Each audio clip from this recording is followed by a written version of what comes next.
Good morning, everyone, and welcome to our program. Our purpose today is to learn more about the Mariners Coalition, which was a partnership of an awful lot of people throughout our area, many of whom you'll hear from today, and Acheson Ventures. And to begin with, I want to remind you that the co-chairs for this project, and this has gone on for some time, as you're about to hear, are Larry Krabach and Dave Brown. And Dave represents Acheson Ventures and has been intimately involved with this from the start. We're going to ask him to begin to tell us how this project all came to be. So would you welcome Dave Brown?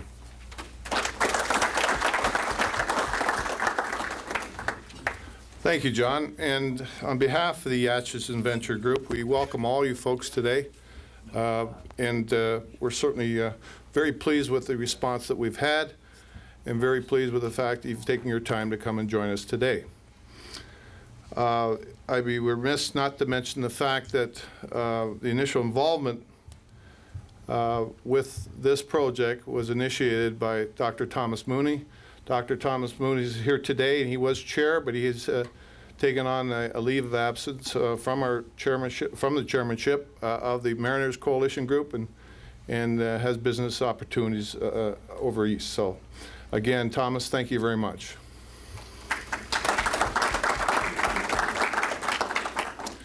Our initial involvement, particularly myself with the Acheson Venture Group, was to create a renaissance of boating in the Black River Boating District, as well as what we now initiated, the Blue Water Boating Region, of which there are almost 1,200 boaters under our umbrella.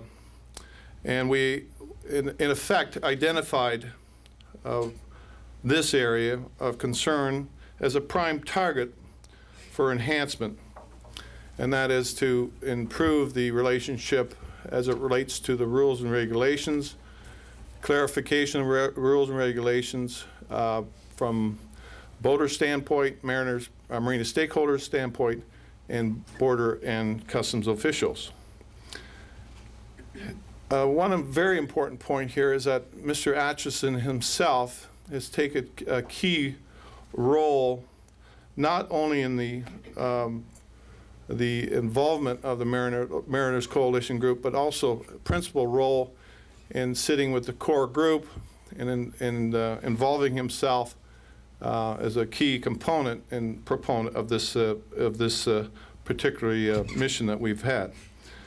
And under the direction of Mr. Doug Austin, Donna Neester, and Rich Engel, and their support, we've been able to achieve, in my view, remarkable objectives. Real quickly, in terms of the history of how this initiated, Dr. Tom initially met with Dave Dussler back in April '08, and to identify perhaps the opportunity of getting a group of individuals and stakeholders together. And then subsequent to that, with my involvement with the Acheson Venture Group and Desmond Marine and River Street Marina Operations, we met with Rich Pond, Matt Seeley, Bob Tansky, to discuss and establish the framework as it relates to the interaction between boaters, marina stakeholders, and U.S. Customs Border Protection, Marine Sheriff's Patrol Services. We felt it was important to try to improve the interaction between the two parties. And it's interesting because our first meeting, you can just imagine this, actually it's kind of funny but not funny. But here we are, we're sitting around the table, and there's Dr. Mooney and myself and a few other people. And I think Dave Dussler was there and a few of his colleagues. And it was like pins and needles in the room, and there's like an icebreaker going down the river. And it was fascinating to see, as a result of the first meeting and subsequent meetings after that, we have established one phenomenal team and one phenomenal opportunity to enhance and improve the interaction between the officials and boaters and mariners. And it is a primary result of leadership and direction and support from David Dussler and his colleagues, They've done a remarkable job, and the stakeholders that sit on the core group, of which are most here today, we are able to really achieve our objectives. So as a result of our first meeting, we immediately indicated we need to go to the source of the problem and that, or the concerns and clarification. So we held our first symposium back here in that year of '08, and we had a remarkable response from quite a few parties. We gathered their questions that were that the people that were present at the symposium, and we were able to, as a group, literally answer those questions one by one in order to facilitate really what our objective was, and that is to improve.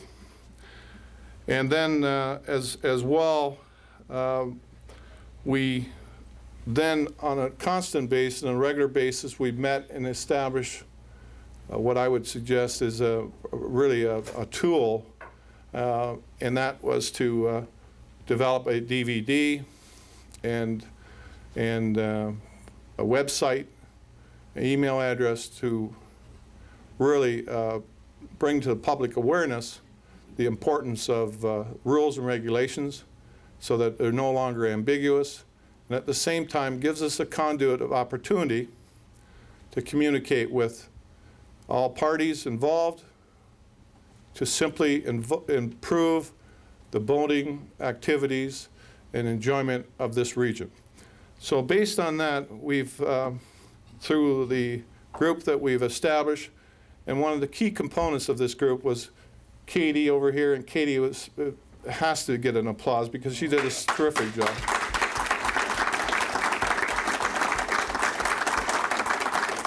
To say the least, that her boss was certainly supporting her in that role. So thank you very much, Tim. Glad we can help.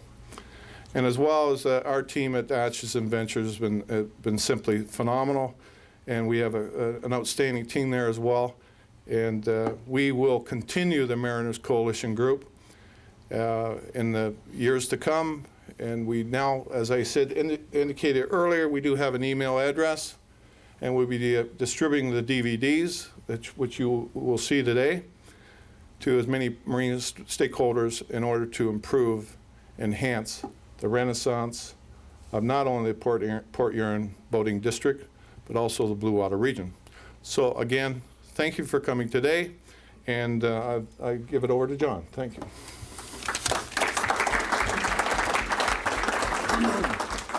Thank you, David. It's comfortable being in this group where so many people know about the Port Huron to Mackinac race, because if I was in Washington and introducing Candace Miller as an old goat, they wouldn't know what that meant.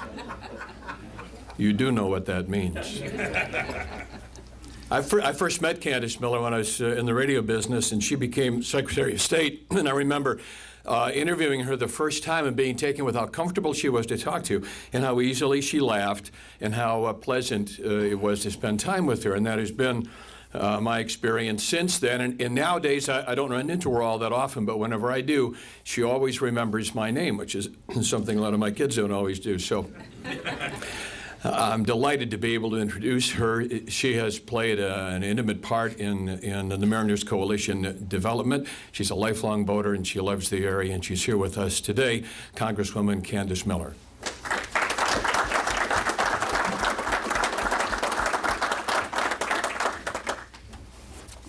Thank you very much, John. I appreciate that very nice introduction. And yes, you can call me an old goat anytime.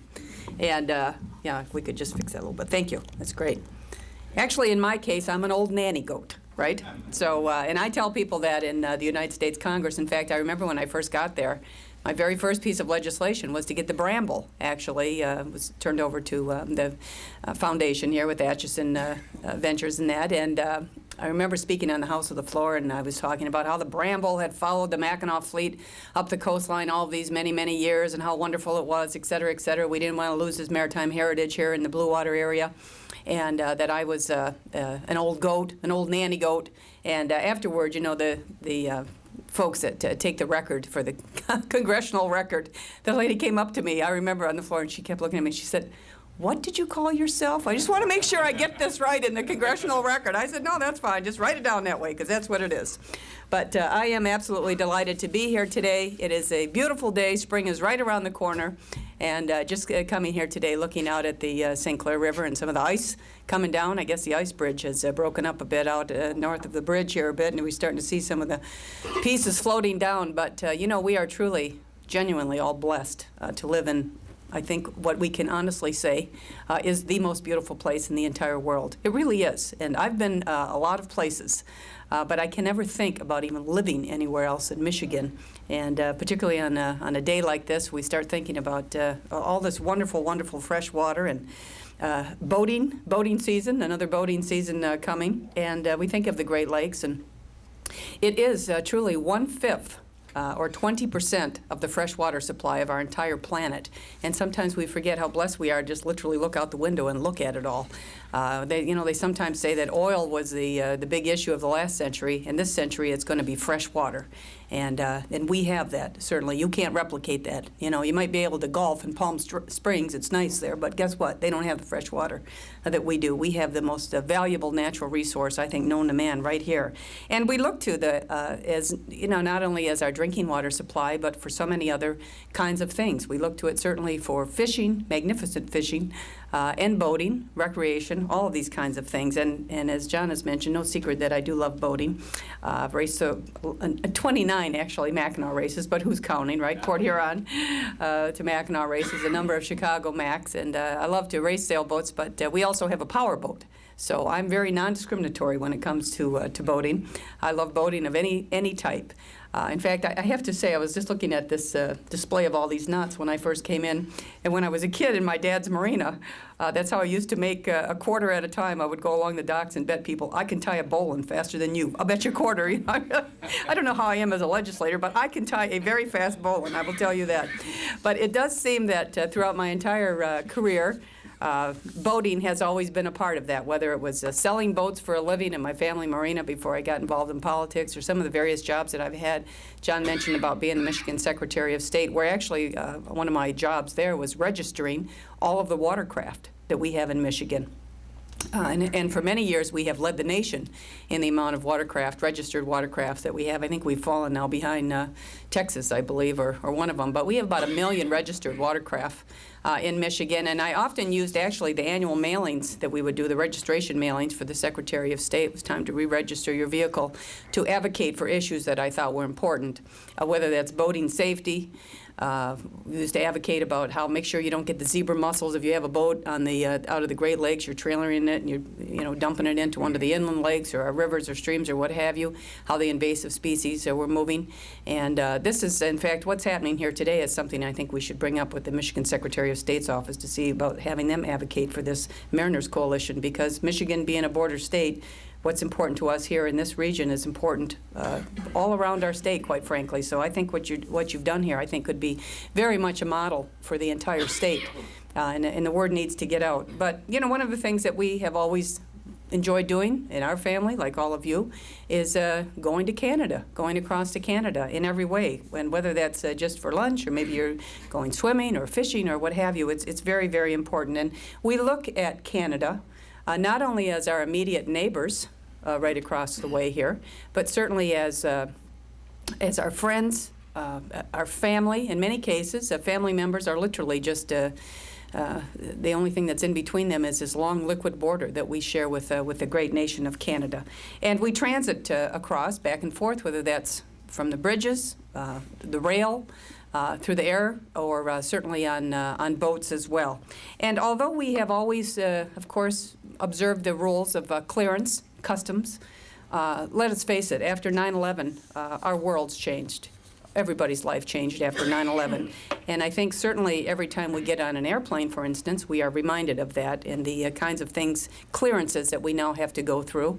I'm on a flight to Washington this afternoon, and I'm going to be going through. I'm not even bringing my laptop because it's such a pain. Sometimes you got to take the laptop out. We all know, right? Take the shoes off, take the coats off, get your liquids out, et cetera, going through the security clearances there. And now we're going to have full body scanners coming, et cetera. So it's a reminder of how our world has changed, certainly. And although we don't like it, I think we all recognize the challenges that are facing us. And that is really what I think has been one of the impetuses, security, border security, one of the impetuses for how this great organization, the Mariners Coalition, was really formed. I think it's important to point out that this entire organization, which Dave articulated how they sort of came together, is an entirely volunteer organization. It's all volunteer, which is a fantastic thing. And as well, it is Americans and Canadians, U.S. and Canada, again, working very, very closely together. And they recognized, the coalition, certainly, that we need to try to assist voters to understand the rules of the road and what they need to vote back and forth from the United States to Canada, and certainly to comply with all the rules, as well as how we can make it as easy as possible for folks to understand what the requirements are and how they need to comply.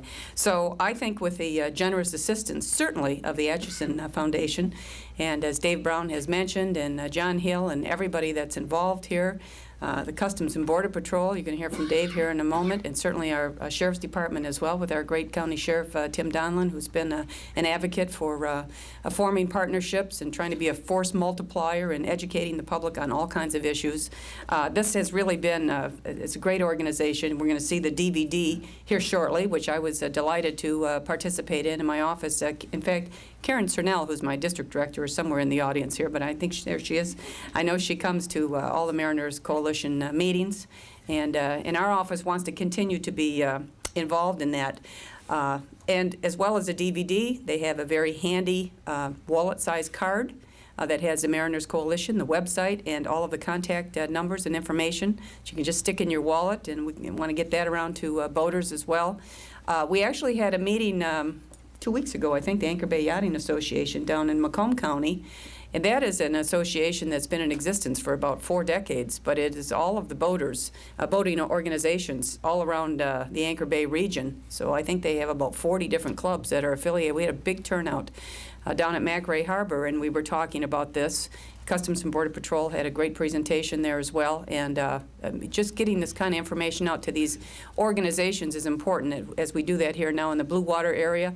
If you think about all the sportsmen's associations, conservation clubs, and others, all looking for this kind of information in a really handy, easy-to-utilize fashion, that's what this coalition is going to be able to do.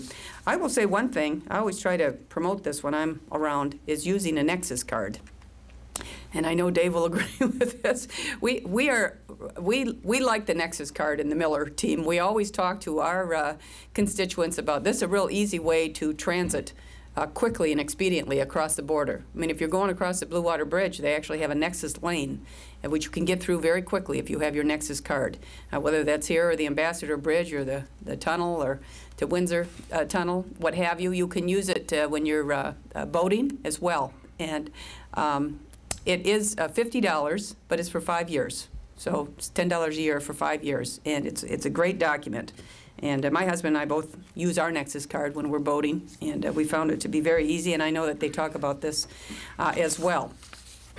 I just think it's very important for all of us to continue to think about the work that the Mariners Coalition is doing, and again, how important it is for us to be able to transit quickly back and forth from our two countries, and in whatever format that we're using, whether it's going over the Blue Water Bridge or whether that is by boating or what have you. And always remember that Canada is really our best friend. Canada is America's best friend. And so they're not only our friends, our neighbors, our trading partner. They're the largest trading partner that our state has, and the largest trading partner that our country has is Canada. And since I've been in the Congress, I've been very honored to have been selected. They have this is a group that is made up of 12 members of the House and 12 members of the United States Senate. and then a similar group from on the Canadian side. It's called the U.S. Canadian Interparliamentary group. We meet on a regular basis about issues that affect us. And in fact, 2 weeks ago, or last week actually, I'm losing track of my time here. Last week I had a number of MPs, members of Parliament from Canada who are on our group. We're going to be having our meeting in May, but they were in Washington. They stopped into my office. I was talking to them about the Mariners Coalition. Of course, they were very enthusiastic, how great this is, and it's another, you know, I am appreciative of being able to talk about something like this happening in my district and how important it is for us to work together. But, you know, one of the things that the Canadians said to me, and I have heard this mentioned by them and other number of members of Parliament, the Canadian government, and their ambassador, et cetera, their prime minister, who we've met with, and they say it often. They always say to us, remember that when Canada is attacked, or excuse me, remember that when the United States is attacked, Canada is attacked at the same time. That's how they feel about us. And so it is important that we don't have barriers to transiting commerce, to be able to recreate back and forth. And I think what is happening here today with the Mariners Coalition is just a fantastic way. And again, it's all volunteer and working so closely together with our Canadian counterparts and our friends, our neighbors there, and all the affected agencies is very important. So hats off to everybody who brought this together. And my office stands by to assist and continue to working with the Mariners Coalition, because our work is never really done. Everything continues to evolve, and we want to be an active participant in all of that. And thank you very much for the invitation. Delighted to join with you this morning. Thank you.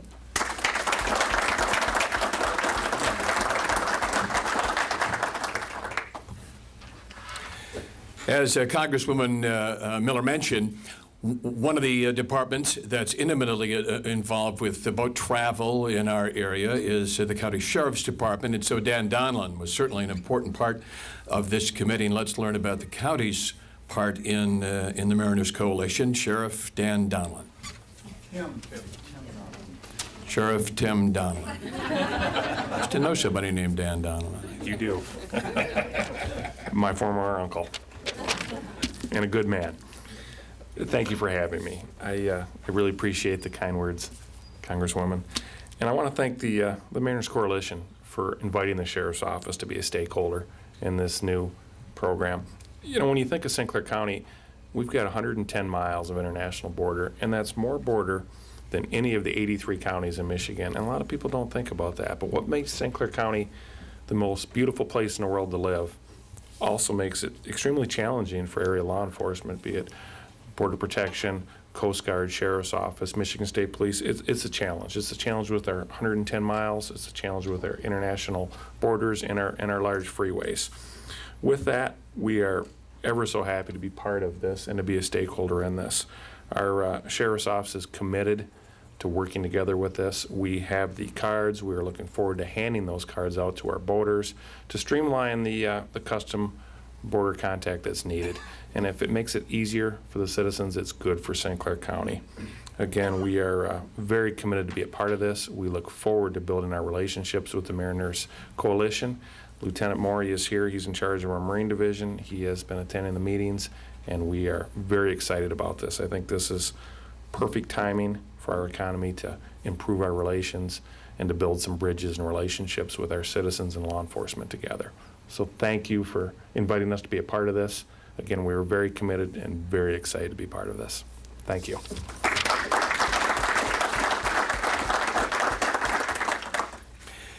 Dave Dussler is part of the Customs and Border Patrol, the port director, and obviously has an awful lot to do with this project. So let's learn about from his standpoint. Dave?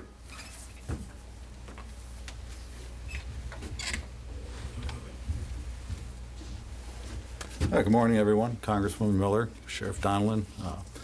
Appreciate this opportunity, and I appreciate the efforts put forth by everybody that showed up here this morning.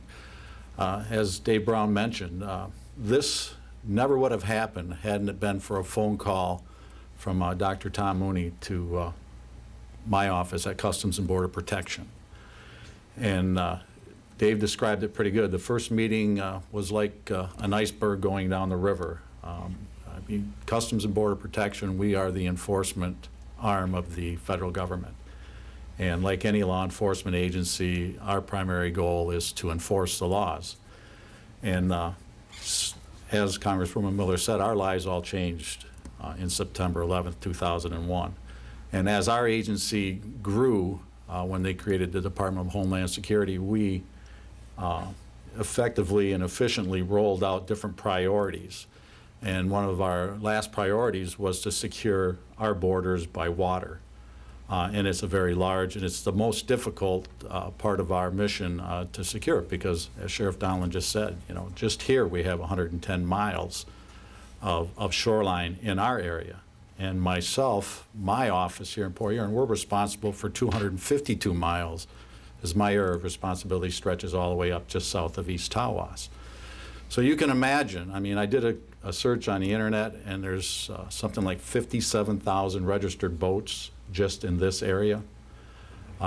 We have the international waters here, and which is where our agency comes in. It's always been a mission of our agency, whether we are under the Department of Homeland Security or when we are part of the Treasury Department, was small boat reporting. And I guess until we had this first meeting, we always looked at it as an agency. It's very simplistic. You go to Canada, you come back from Canada, you call Customs, and you let us know you're back. We'll let you know whether we need to come out and inspect you. We'll let you know if you just go on your way and have a great day. But after we got into these meetings, we found out that there was an awful lot of confusion amongst the boaters. And that's the greatest thing that's transpired from all of these meetings. I mean, this thing has grown since the first phone call in April of 2008 up until this video. And this video is a great tool, and it's a great educational thing. The website's a great place for everybody to go to see the questions and answers that were presented to us by the symposium that was held. And we have, for as long as I've been in this agency, accepted any request to speak to groups. And we've spoken to many power squadrons, many yacht clubs, the Coast Guard Auxiliary Rotary clubs, schools. Anyone that has called us and requested our presence, we've honored that. But I think the biggest phone call for this area and for Customs and Border Protection here in the Blue Water area was the one that Dr. Mooney placed to me back in April. So this is a great project. It's come a long ways. The best thing is, as Congresswoman Miller and Sheriff Donlin said, our agency is committed to participate and to promote boater reporting, boating safety, and probably more than anything is to let people know that we're law enforcement. We really are here to help you. If you are violating the law, well then, yeah, you're gonna pay the price if you don't do that.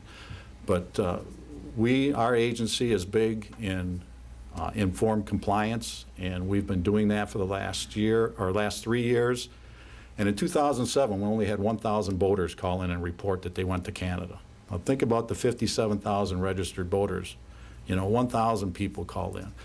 2008, we started talking. At the end of that year, we had 2,000 boaters that called in and reported their return from Canada. Last year, we had 3,000 boaters. So the word is getting out there. I mean, we're out there to make sure that our country is safe. We're making sure that the people that are coming over should be here. They're here legally. We're making sure that nobody is bringing anything by boat that could harm our country, its security. And we pride ourselves as being that first line and actually last line of defense for people coming into this country. And it's not just all field operations. That's the Office of Customs and Border Protection that I represent. But we also have the Office of Border Patrol and the Office of Air and Marine. And you'll see them. I mean, the Office of Border Patrol has been here for quite a while. They have boats that are in the water during the boating season. But the newest component in this area, it's not new to the agency, is our Office of Air and Marine at Selfridge. You've probably seen the Black Hawk helicopter patrolling the shorelines. They've got, I believe, about 9 different aircraft that patrol in this area. And you're going to see a larger presence of our marine interdiction agents because they're coming on board, and you're going to see more of those boats out in the lake. So it's not just field operations, it's not just here. We're at the marinas, we're checking the boaters, we're the ones coming into restaurants, and you know, we're there just to find out, did you call in, and to make sure that you're here legitimately. And this organization is going to go a long way in getting that out to the public, educating the public. Like I say, we're not out here to arrest anybody unless it absolutely has to. But we're committed to this organization. I have to credit my staff who's worked diligently with the coalition. I'm proud to be a part of it, and I try to make as many meetings as I can. But this video and this coalition is here to stay. We're moving forward, and we're committed to answer and do whatever we can from a public relations point of view to make your boating a pleasurable event when you go to Canada and come back. So thank you, and I appreciate everybody who's coming today.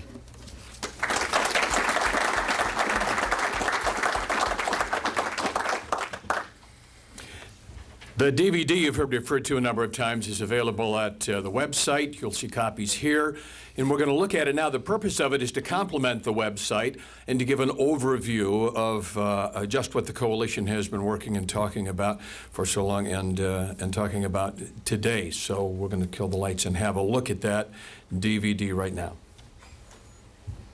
The following is a presentation of the Mariners Coalition. More detailed information is available at our website, marinerscoalition.com. As a lifetime boater, I, like all of you, I'm sure, enjoy so much living in this beautiful water wonderland, certainly with the beautiful water that we have here in the state of Michigan, as we share an international border with our Canadian counterparts. But you know, there are requirements for boaters now, a bit different than those for land travelers. But this program is going to be a great way for you to sit back, enjoy it, and understand how to accommodate these new requirements.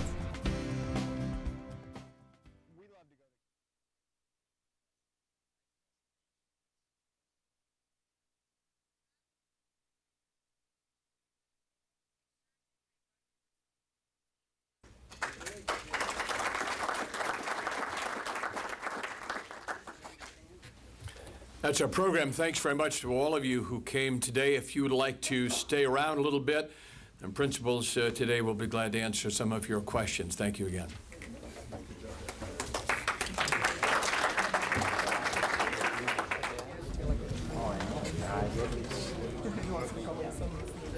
It's good to see you. We'll have lunch. Yes, call me, okay?